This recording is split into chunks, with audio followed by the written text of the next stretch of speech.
ఇదేం కూర ఎలా ఉంది అనుకుంటున్నారా? అస్సలు కంగారు పడకండి. తోటకూర కాదు, ఏమీ కాదు. ఇప్పటివరకు ఎవ్వరు చూపించిన కూర అండి ఇది. మన పాతకాలంలో అమ్మమ్మలకి నాయనమ్మలకి తెలిసిన కూర. చాలా హెల్దీ రెసిపీ అండి. అసలు ఒక్కసారి తింటే కూడా ఇంకా తినాలనిపిస్తుంది. మరీ ముఖ్యంగా ప్రెగ్నెన్సీ వాళ్ళు అయితే ట్రై చేయాల్సిన కూర. ఈ కూర ఎలా చేయాలి, అసలు దీనికి ఏం కావాలి అయితే చూసేయండి. ఈ కూర వచ్చేసి కొంతమందికి తెలుస్తుంది, కొంతమందికి తెలీదు. గురుగ్గూర సంథింగ్ ఏదో అంటారు, ఒక్కొక్క ఏరియాలో ఒక్కొక్క సైడ్ అంటారు. మా సైడ్ వచ్చేసి దీన్ని గురుక్కూర అంటారండి. ఈ కూర ఎలా తయారు చేయాలి, అసలు ఏంటి, దీని విశేషాలన్నీ ఇవాళ ఈ వీడియోలో చెప్పాలనుకుంటున్నాను. ఇదైతే హెల్త్కి చాలా మంచిదండి. ఎప్పుడైనా ఎక్కడైనా దొరికితే ఖచ్చితంగా తెచ్చుకోండి. ఇది ఒక మొక్క ఇంట్లో పెట్టుకున్నా చాలా బాగా బతికిద్దండి. సో ఇలాంటివి తెచ్చుకొని ఎప్పుడప్పుడు హెల్తీ ఫుడ్స్ అయితే చేసుకోండి. దీన్ని నాన్ వెజ్లా కూడా వండుకోవచ్చు, ఫ్రైలా కూడా చేసుకోవచ్చు. ఇవాళ అయితే నేను వెజిటేరియన్ కర్రీ చేస్తున్నాను. సో ఈ కర్రీకి వచ్చేసి ఏమేం కావాలి, ఎలా చేస్తాను అనేది చూసేయండి. First of all main ingredient వచ్చేసి గురుగ్గూర అండి. గురుగ్గూర. నెక్స్ట్ దీనిలో కావాల్సిన పోపులన్నీ, ఈ పోపులు ఇందులో యాడ్ చేస్తాము. నెక్స్ట్ దంచిపెట్టుకున్న వెల్లుల్లి, కొన్ని పచ్చిమిరపకాయలు, కొన్ని ఎండుమిరపకాయలు, అలాగే కొన్ని ఆనియన్ పీసెస్.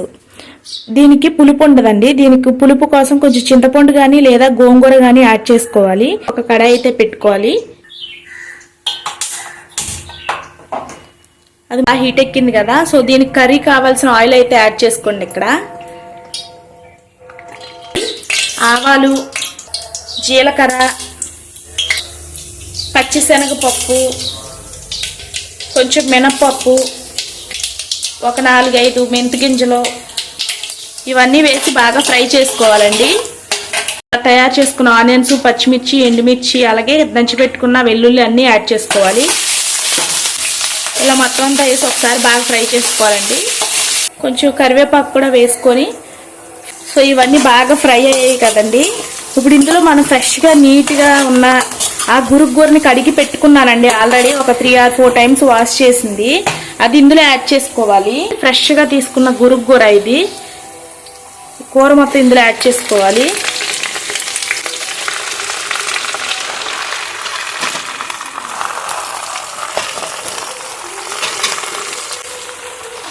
సో మొత్తం అంతా ఇందులోకి వేసేసుకున్నాను.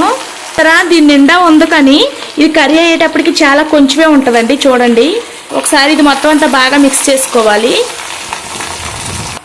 సో మనం అంత వేసాము, ఇది ఇంకా మొత్తం అంతా కలిపితే ఇలా వచ్చింది.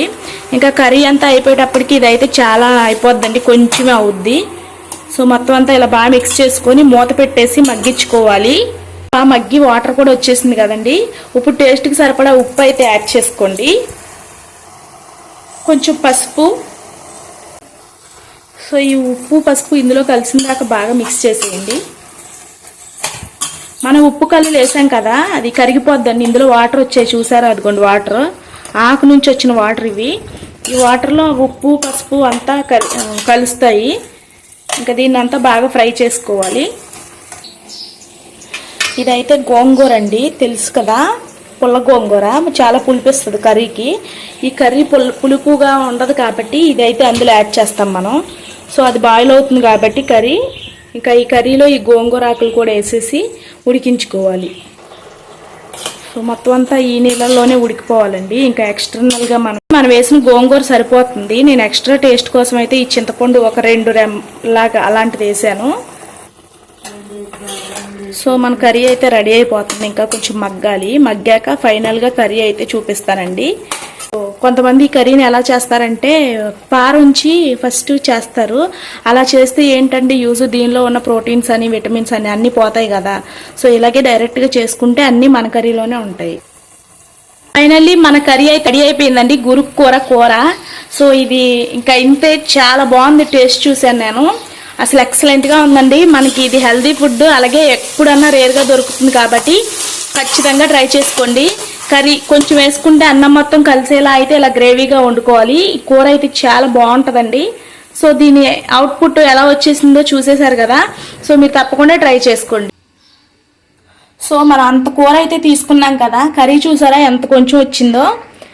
ఇదేనండి హెల్తీ ఫుడ్, గురుక్కూర కూర ఫ్రై ఏదన్నా అనుకోవచ్చు. అసలు ఈ కూర ఉంటుందండి, అసలు కొంచెం వేసుకుంటేనే అన్నం మొత్తం కలిసిపోద్ది. ఇది మనకి మ్యాక్సిమం తెలీదు మన ఏజ్ వాళ్ళకి, కానీ మన అమ్మమ్మలు నాయనమ్మలు వాళ్ళైతే బాగా తింటారు, కడుపుతో ఉన్నప్పుడు కూడా పెడతారండి హెల్త్కి మంచిదని చెప్పి. సో చూసారు కదా ఎంత యమ్మీగా ఉందో కర్రీ వచ్చేసి మనకి. యాక్చువల్లీ ఇందులో టమాటోస్ అన్నీ వేసుకోవచ్చు, అవన్నీ వేసుకుంటే కొంచెం కర్రీ స్పీడ్గా పాడైపోద్దండి. ఇలా ఉంటే ఒక 2 days అయినా 3 days అయినా చెక్కు చెదరకుండా ఇలాగే ఉంటుంది కూర. సో ఈ వీడియో మీకు నచ్చితే ఖచ్చితంగా లైక్ చేసుకోండి, షేర్ చేయండి, సబ్స్క్రైబ్ చేయండి. థ్యాంక్ యూ ఫర్ వాచింగ్ అండి. బాయ్ అండి.